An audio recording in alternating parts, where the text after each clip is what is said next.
All right. Hopefully that's going to be a bit better. So let's see if we can try and get this started. And okay, I said to pause. Let's try this again. So, as I was saying before, I had to end the stream and restart a new one. The WEC has I'm just going to cancel that. The WEC has canceled the 1,000 miles of Sebring, which sucks for us over here in America because we get to see the hypercars, we get to see some more endurance racing, which is always a good plus. Just sort of wipe it off the schedule like it was nothing. Again, going to Portimao as the replacement season opener, where Toyota has been test driving. It seems ironic. It seems like how fortunate for them. Which this is all going to take place April 4th, and so now Glickenhaus now has a chance to actually be in the season opener now, which should be fine. Let's hope it's fine. So now, speaking of another hypercar, it did drop yesterday that Bike Collins is not going to be doing a full season. As we all know, they were doing an LMP1 program, but they will not be doing a hypercar full season. It is said that quote, as he replies, "We are not happy with some of the things going on with the WEC organization, and that is why we have not. That's why we have decided not to enter." Now, they didn't speculate, They didn't go on just to say what they were not happy about. Those are just gonna be like speculations of what is going on. But if that's the case, then it looks like we're just gonna be stuck with Toyota, Alpine, and Glickenhaus. So if it comes down to it, it's just gonna come down to the two Toyotas, because we still don't know how Glickenhaus is doing, how close they are to finish with their car, stuff like that. It's still up in the air. So now we got that out of the way. Let's do some of the grid that is actually in WEC. Now, as I said, we have two Toyotas, one Alpine for LMP1, and we also have the two Glickenhaus 007s.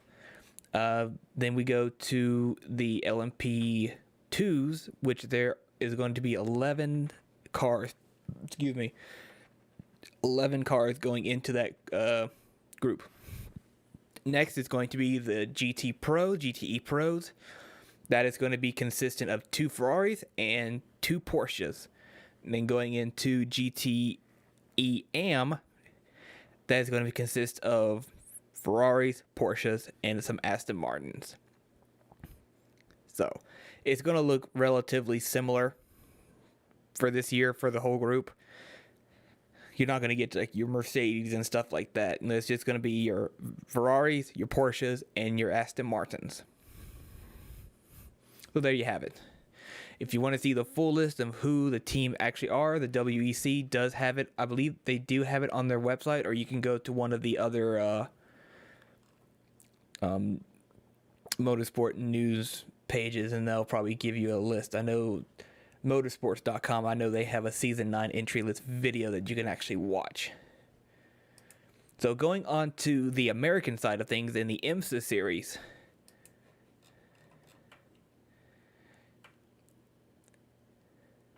The IMSA series, I was looking at my stream health real quick.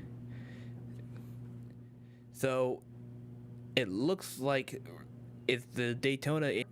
That's because the Black Swan Racing, the Porsche, has been infected with COVID. Yay. I believe is what they said here in. So that I think it's a team owner. It's right here up top. Due to team owner / driver Tim Pappas, whichever contracted COVID-19 following last week's Han Cook 24 hours of Dubai. So there you go. So one car is not gonna hurt. We're still gonna have some pretty good racing. So next up on the massive amounts of list that we have for Daytona,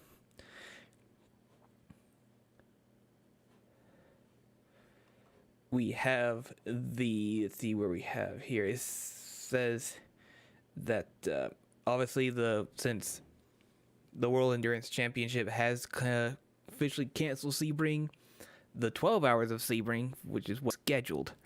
As far as every other race that will be scheduled regularly as well, if not maybe adjusted a bit for dates. So next up on the list is going to be some people that missed out on some sessions. The number 4 Corvette missed out on the opening session due to brake system issues. See, it says the Corvette, the number 4 Corvette, and the number 111 GTR Lamborghini Huracan had a small delay in clearing IMSA's required data logger technical scrutineering requirements. That's a mouthful. Both cars set times in the afternoon. The third car that missed session 1 was Netherlands due to shipping delays from its sea freight, but it did top the afternoon session in LMP2 in the hands of. Now, I'm gonna try the first name. Guido Vandergaard. So he topped the charts in the afternoon session for LMP2 with Team Netherlands. So up next we have the number 1 Chip Ganassi Racing Cadillac, which this is the one that has, while testing the number 1 Chip Ganassi team of Cadillac this weekend, Marcus Ericsson is not expected to race. The ex-Formula 1 driver, who is now part of the CGR NTT IndyCar Series effort, is understood to be a reserve driver role. So he will be there, but as a reserve driver. Let's see, going on down. Let's see here.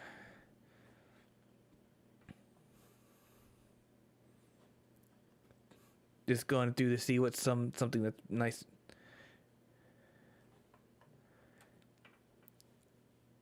Quick skimming over to see what's.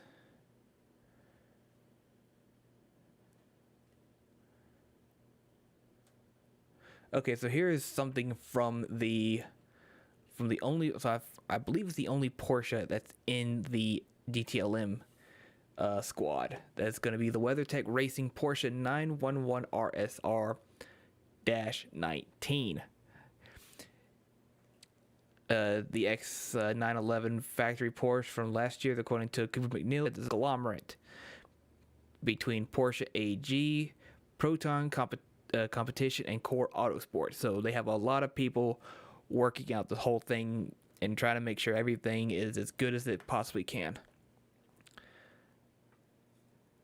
And it also says here that the team that has it now, the Proton Competition and Core Autosport, the Proton Run Squad is also using some of Core's equipment from last year as well as one of its engineers, while spare parts have come from Germany. So it still sounds like it could be a factory effort, but it's not like 100% a factory effort. It's more like maybe a 70% or a 60% factory effort.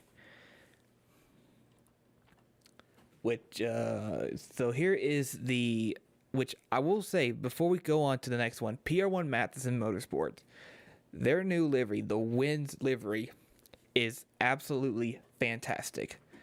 I have to give it to them. I love it. Absolutely love it. I love the winds on a prototype. There's just more of a canvas for it to pop out.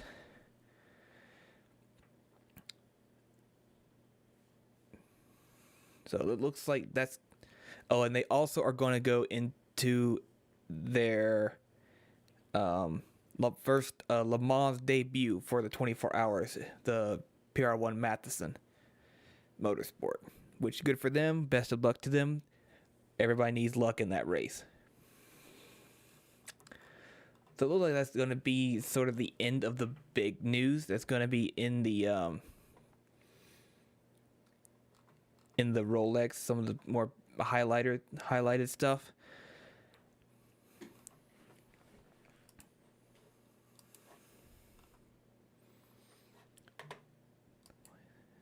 So I'm just getting a quick overview of some stuff while I look around on here.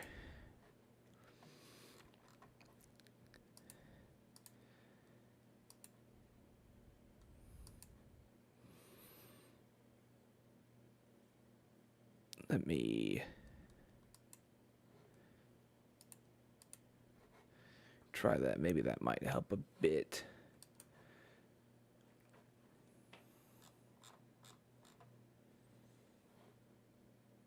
So what are some of the things you guys are actually excited about this year for endurance racing? So let me know in the comments down below, and I'll see if I can respond to it, see if you guys can get a good conversation going on about this. What are some of the things that you are actually ready to see when it comes to this 2021 motorsport season?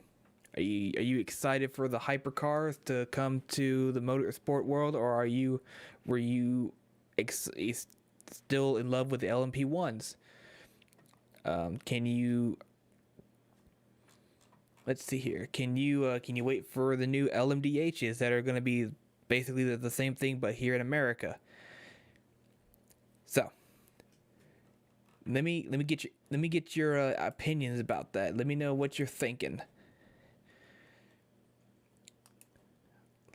Let me look at something real quick. That's still...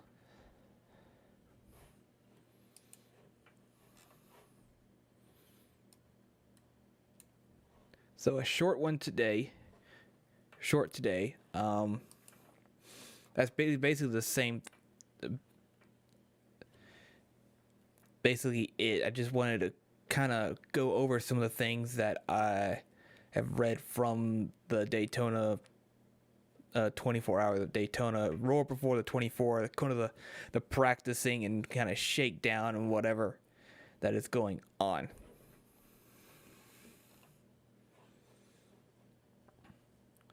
So, okay, yeah. So if you have any comments, questions, anything of that nature, if you want to try to put your opinions in there, go ahead and do so. I'll be more than happy to hear from you, listen to you, answer any questions, all that kind of stuff. So, really short compared to my last couple of ones, but I'll say I can't wait for this whole thing to actually start moving forward and we can actually see some racing. So, with that being said, guys, it's pretty short for today. This is more likely I'm just gonna put this up as a video. So I am going to end it here. Hope you guys night wherever it is that you guys are watching this from. Hope you guys have a good night, and I will see you guys later on in the evening. Probably Monday. I will see you guys Monday. Not later in the evening, because I need to eat. Alright. Have a good one, guys. That's not the one I want. Oh, gosh.